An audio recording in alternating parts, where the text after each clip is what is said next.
నిన్నటి నుండి పాకిస్తాన్ భారత్ యొక్క ఈ మ్యాప్ లో కనిపిస్తున్న ఉదంపూర్, సాంబా, జమ్మూ, అఖ్నూర్, నాగ్రోట్ అండ్ పఠాన్కోట్ ఏరియాస్ లో స్వామ్ డ్రోన్స్ తో దాడి చేసిన విషయాన్ని ఆల్రెడీ చెప్పాను. అయితే లేటెస్ట్ అఫీషియల్ న్యూస్ ఏంటి అంటే ఇండియన్ ఆర్మీ 50 పాకిస్తానీ డ్రోన్స్ ను పిట్టల్ని కాల్చినట్లు కాల్చిందంట. ఈ అఫీషియల్ కన్ఫర్మేషన్ చూడండి. ఇండియన్ బార్డర్ ఏరియాస్ లో ఈ డ్రోన్స్ యొక్క పార్ట్స్ ను చూడొచ్చు. ఇండియన్ ఆర్మీ డ్రోన్స్ పైన నిజంగా దాడి చేసిందా అని కొంతమంది ప్రూఫ్స్ అడుగుతారు కదా. కావాలంటే ఈ వీడియోస్ అండ్ ఈ ఫొటోస్ చూడండి. ఈ పాకిస్తానీ డ్రోన్స్ ను ఇండియన్ ఆర్మీ యొక్క L-70 guns, ZU-23mm, Chilka systems వంటి ఆర్టిలరీ గన్స్ తో పాటు ఇండియన్ మేడ్ ఆకాష్ అనబడే surface to air missile defence system ను వాడి పాకిస్తాన్ యొక్క 50 డ్రోన్స్ ను జన్నత్ కు పంపించారు. ఈ ఆకాష్ డిఫెన్స్ సిస్టమ్ 16 అణాల భారతీయ ఆయుధం. ఇండియాలో దీన్ని తయారు చేశారు. ఇప్పుడు ఇది పాకిస్తానీ డ్రోన్స్ పాలిట చావుగా మారింది. పాకిస్తాన్ పంపిన జంగ్లీ జహాజ్ ను అంటే డ్రోన్స్ ను అవుట్ ఆఫ్ ద పార్క్ కొట్టిన ఆకాష్ ఎలా పనిచేస్తుంది అనేది తర్వాత చెప్తా. ఈ వీడియోలో వార్ అప్డేట్స్ ఇస్తా. యాజ్ యూజువల్ వీడియో చాలా ఇంట్రెస్టింగ్ గా ఉండబోతోంది. డెఫినెట్ గా దీన్ని అందరూ లైక్ చేయండి, వీలైతే అందరికీ షేర్ చేయండి. బ్రేకింగ్ న్యూస్ ఏంటంటే పాకిస్తాన్ భారత్ పైన ఎక్కువ పెట్టిన డ్రోన్స్ అన్ని టర్కీ నుండి తెచ్చుకున్నవే. పాకిస్తాన్ తమతో పాటు టర్కీని కూడా ఎక్స్పోజ్ చేసేసింది. టర్కీ యొక్క బేరక్తర్ డ్రోన్స్ ను ఇండియన్ డిఫెన్స్ సిస్టమ్స్ పిట్టల్ని కాల్చినట్లు కాల్చాయి. ఈ రోజు 5:30 ఖురేషీ గారు, వ్యామిక సింగ్ గారు ఒక బ్రీఫింగ్ ఇచ్చారు. చాలా షార్ట్ బ్రీఫింగ్ ఇచ్చారు. అందులో వీళ్ళు ఏమన్నారు అంటే పాకిస్తాన్ దాదాపు 300 నుండి 400 డ్రోన్స్ నిన్న రాత్రి జమ్మూ కాశ్మీర్ లో పంజాబ్ సెక్టర్ లో ఎక్కువ పెట్టడం జరిగింది. యాక్చువల్లీ పాకిస్తాన్ భారత్ దగ్గర ఉన్న రాడార్స్ అండ్ భారత్ దగ్గర ఉన్న యాంటీ మిసైల్ డిఫెన్స్ సిస్టమ్ గురించిన ఇన్ఫర్మేషన్ తీసుకురావడానికి ఈ డ్రోన్స్ ను పంపారంట. ఇండియన్ ఆర్మీ సక్సెస్ఫుల్లీ దాదాపు 300 డ్రోన్స్ ను ఇంటర్సెప్ట్ చేసింది. దాంట్లో 50 డ్రోన్స్ ను ధ్వంసం చేయడం జరిగింది. రిటాలియేషన్ చాలా స్ట్రాంగ్ గా ఇండియన్ ఆర్మీ చేసిందంట. అయితే ఇండియన్ ఆర్మీ క్లియర్ గా పాకిస్తాన్ యొక్క ఒక ఎయిర్ డిఫెన్స్ సిస్టమ్ ను ధ్వంసం చేసింది అని ఒప్పుకోవడం జరిగింది. మొన్న రాత్రి నుండి ఇరు దేశాల మధ్య యుద్ధ వాతావరణం జరుగుతోంది. మన సైడ్ లో ఉన్న పంజాబ్ లో ఎటువంటి ప్యాసింజర్ ప్లేన్స్ వెళ్ళకూడదు అని మనం నో ఫ్లై జోన్ ను ప్రకటించాం. అయితే పాకిస్తాన్ కావాలనే లాహోర్ నుండి కరాచీ వైపు ప్యాసింజర్ ప్లేన్స్ ను అలో చేస్తోంది. ఒకవేళ తప్పుగా ఇండియన్ మిసైల్ ప్యాసింజర్ ప్లేన్ మీద పడితే ఇండియా అమాయకమైన ప్రజలపైన దాడి చేసింది అని ఇండియన్ ఆర్మీని ఉగ్రవాదుల్లా చిత్రీకరించడానికి తమ ప్రజలను పావుల్లాగా పెడుతోంది పాకిస్తానీ ఆర్మీ. తమ పంతం కోసం భారత్ ను నిందించడానికి, భారత ఆర్మీను ఉగ్రవాదుల్లా చిత్రీకరించడానికి తమ సొంత ప్రజల్నే పావుల్లా పెడుతున్నారు. అక్కడ రాత్రిపూట డ్రోన్స్ ను మిసైల్స్ తో ఆర్టిలరీ షెల్స్ తో భారత్ పైన ఫైరింగ్ చేస్తూ ఉన్నారు. ప్రతిదాడిగా భారత్ కూడా ఫైరింగ్ చేస్తుంటే వీళ్ళు పాకిస్తానీ ప్యాసింజర్ ప్లేన్స్ ను తిప్పుతున్నారు.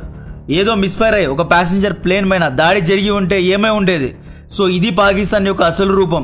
ఫస్ట్ క్లారిఫికేషన్, కరాచీ పోర్ట్ పైన ఇండియన్ నేవీ నిజంగా దాడి చేసిందా అని మనోళ్ళలో చాలా మంది కమెంట్ చేస్తున్నారు. INS విక్రాంత్ ను అరేబియన్ మహాసముద్రంలో ఉంచారు అంటే చప్పట్లు కొడుతూ తమాషా చూడడానికి ఉంచలేదు.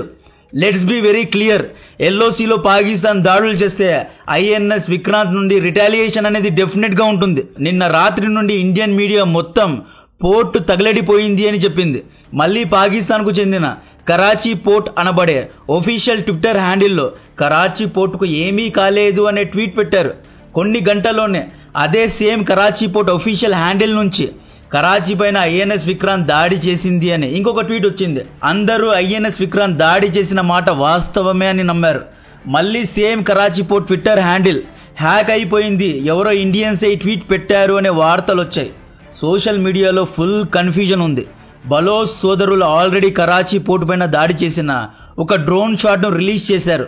అయితే అది రియలా ఫేకా అనేది తెలియదు. కరాచీ పోర్ట్ లో దాడి జరగడం ఖాయం. నిన్న ఈ రోజా రేపా కరాచీ పోర్ట్ లో డెఫినెట్ గా ఇండియన్ నేవీ 1000 వాళ్ళ కాల్చే వస్తుంది. ఇండియన్ నేవీను అండర్ రేట్ చేయొద్దు. It's not about Indian navy Karachi పైన దాడి చేసిందా లేదా అని. ఇట్స్ ఆల్ అబౌట్ అక్కడ నుండి అధిష్టానం తల రైట్ సైడ్ కు ఊపాలంతే.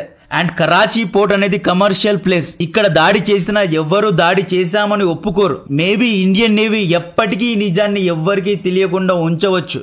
మీరేమనుకుంటున్నారు? ఇండియన్ నేవీకు కరాచీ పోర్ట్ పైన దాడి చేసే సత్తా లేదు అనుకుంటున్నారా? మసూద్ అజర్, హఫీజ్ సయీద్ ఇంటి లోపలే బొక్క పెట్టి వచ్చారు. కరాచీ పోర్ట్ పెద్ద విషయమా? ఇండియా ఎప్పుడు వార్ను ఎస్కలేట్ చేయాలి అనుకోలేదు. మన పొరుగు పోకీ దేశం ఇక్కడితో దీన్ని ఆపేస్తే బాగుంటుంది, లేదా పరిణామాలు చాలా తీవ్రంగా ఉంటాయి. సో వార్ అప్డేట్స్కి వస్తే ఈ రోజు ఉదయం చండీగఢ్లో సైరన్స్ వినిపించాయి. మేబీ పాకిస్తాన్ ఈ రోజు ఉదయం కూడా దాడి చేసి ఉండవచ్చు. అఫీషియల్గా దాడి చేసిందా లేదా అనేది కన్ఫర్మ్ కాలేదు. నిన్న రాత్రి పాకిస్తాన్ డ్రోన్స్తో ఒకవైపు నుండి దాడి చేస్తూ జమ్మూ బార్డర్ నుండి 8 నుండి 9 మంది ఉగ్రవాదులను బార్డర్ దాటించడానికి ట్రై చేసింది. సేమ్ హమాస్ స్టైల్లో పై నుండి డ్రోన్స్ ను విసురుతూ కింద నుండి బార్డర్ ను దాటడానికి ట్రై చేశారు. అయితే మన బీఎస్ఎఫ్ జవాన్లు ఉగ్రవాదులందరినీ న్యూట్రలైజ్ చేయడం జరిగింది. ఈ రోజు మధ్యాహ్నం అయితే ఎటువంటి దాడులు జరగలేదు. మేబీ ఈ రోజు రాత్రి కూడా పాకిస్తాన్ నిన్నటిలాగే డ్రోన్స్ లేదా మిజైల్స్తో దాడి చేసే అవకాశం ఉంది. నిన్న రాత్రి అసలైన సినిమా చూపించింది ఇండియన్ ఆర్మీ. 70mm పిక్చర్ పాకిస్తాన్కు కనిపించింది. పాకిస్తానీ ఎయిర్ ఫోర్స్ నిన్న రాత్రి ఈ మ్యాప్లో చూడండి, ఇక్కడ కనిపిస్తున్న సర్గోదా ఎయిర్ బేస్ నుండి F-16 American made 4th generation fighter jet ను రంగంలో దించింది. ఈ సర్గోదా అనే ఏరియా ఇండియన్ బార్డర్ నుండి 250 కిలోమీటర్ల దూరంలో ఉంటుంది. మన S-400 యొక్క రేంజ్ 400 కిలోమీటర్స్, అంటే 400 కిలోమీటర్ల దూరంలో ఉన్న ఫ్లయింగ్ ఆబ్జెక్ట్ను S-400 ఇంటర్సెప్ట్ చేసి ధ్వంసం చేస్తుంది అన్నమాట. సో ఈ F-16 S-400 యొక్క రేంజ్లో ఉంది.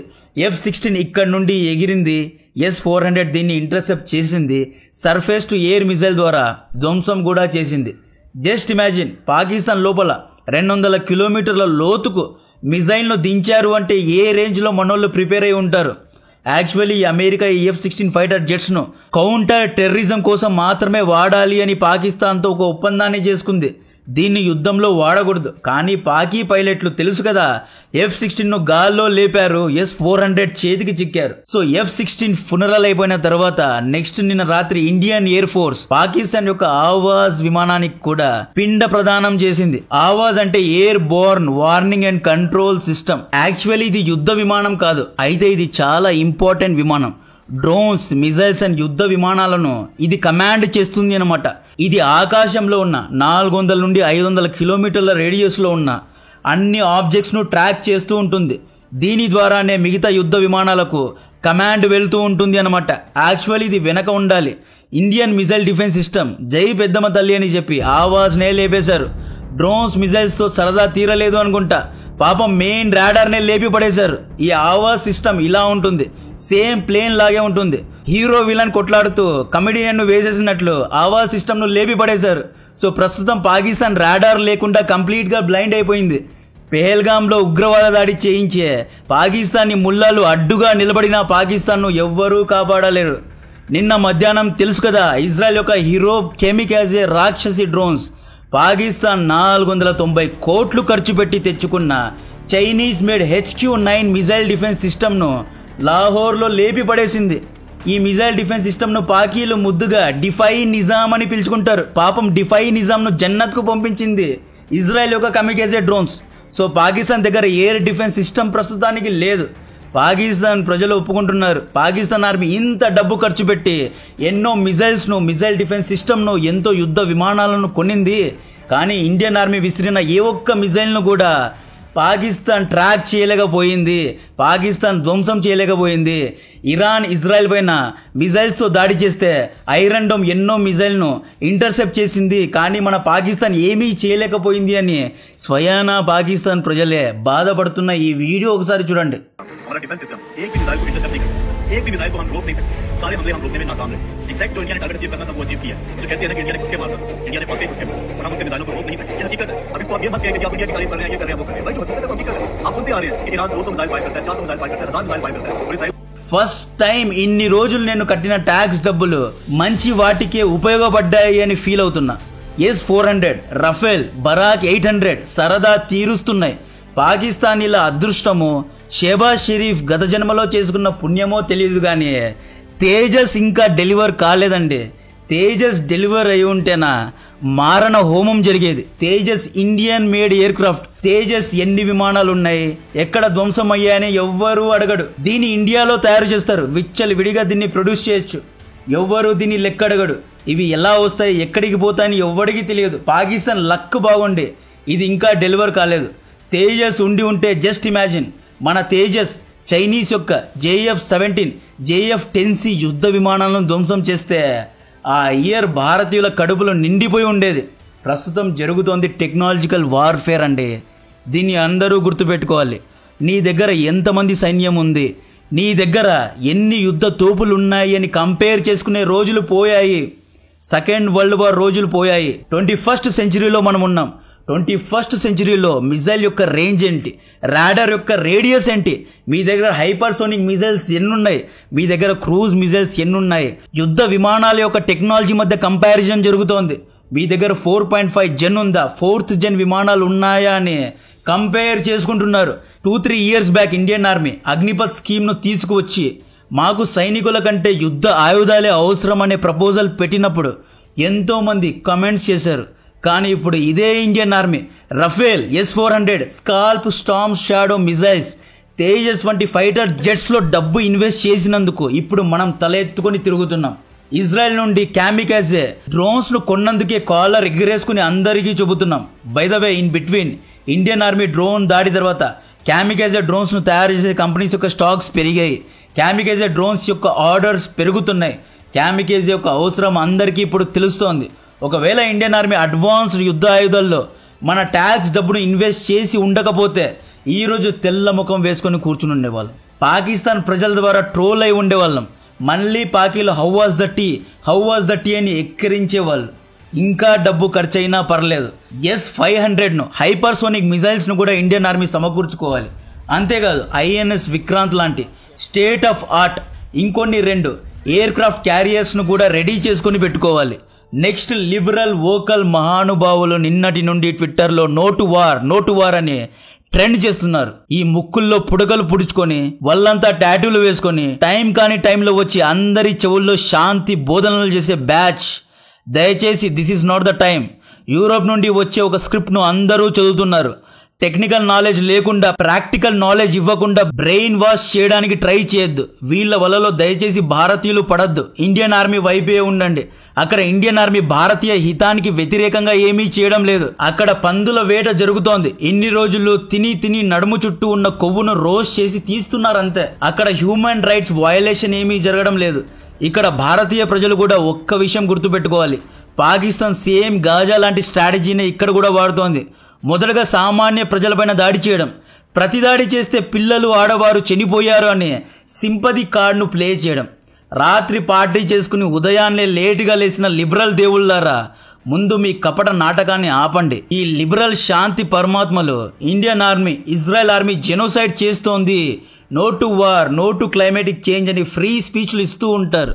Dear liberal vocal and rainbow batch, ఈ అమ్మాయి చూసారా? ఈ అమ్మాయి భారతీయులందరికీ చెల్లెలు లాంటిది. ఈ అమ్మాయి పేరు డాక్టర్ మహరంగ్ బలోచ్. పేరు గుర్తుపెట్టుకో, రేపు బలోచిస్తాన్ కొత్త దేశానికి కాబోయే ప్రధానమంత్రి ఇవిడ. ఈ అమ్మాయి యొక్క తండ్రి తాతలను పాకిస్తాన్ ఆర్మీ చంపేసింది.